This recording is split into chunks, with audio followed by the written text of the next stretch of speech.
Going home.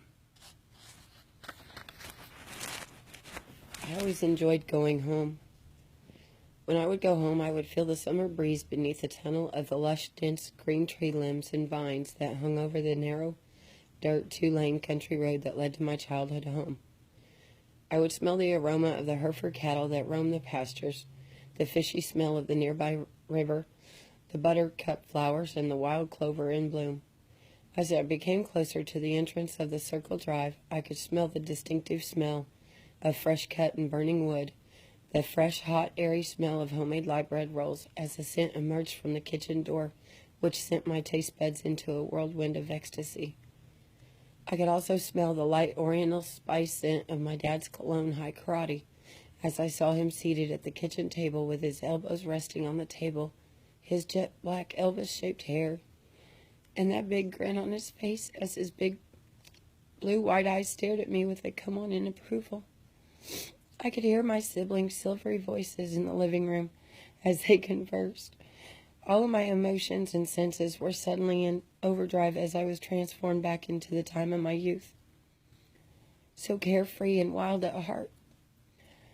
Yet those days and sensations are long since gone and never to return, leaving me heartbroken, longing for those feelings once more, and missing my sense of belonging. One day late in June, 15 years ago, my dad lost his life, which changed my going home forever.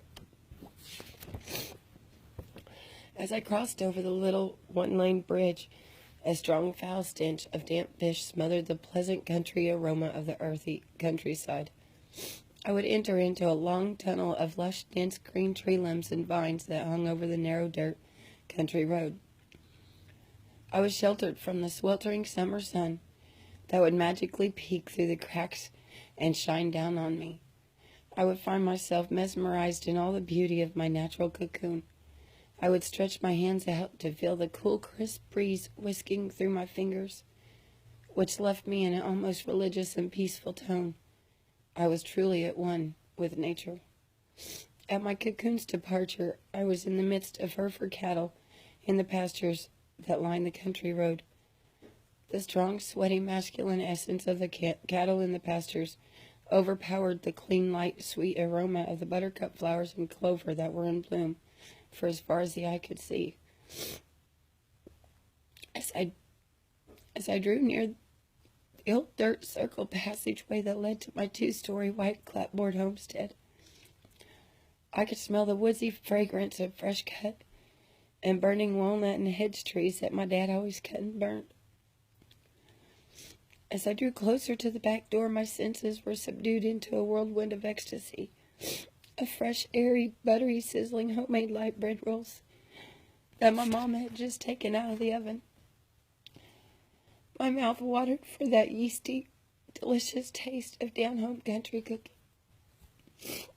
I could sense the light whiff of a fusion of oriental spices from the high karate cologne as I saw my burly, round-shouldered dad seated at the kitchen table with his elbows resting on the 1950s decor tabletop. My dad's jet black Elvis-shaped hair and sideburns, and a big crooked grin on his face as his big and wide blue eyes stared at me with a come on in approval. I could hear my brothers and sisters' silvery voices that came from the living room as they conversed, which usually meant that they were concocting a mischievous plan. All of my senses and emotions were sent my mind back into time to my carefree, wild-hearted youth that was so cheerful, full of life, hopes, and dreams. All of those days and sensations are long gone,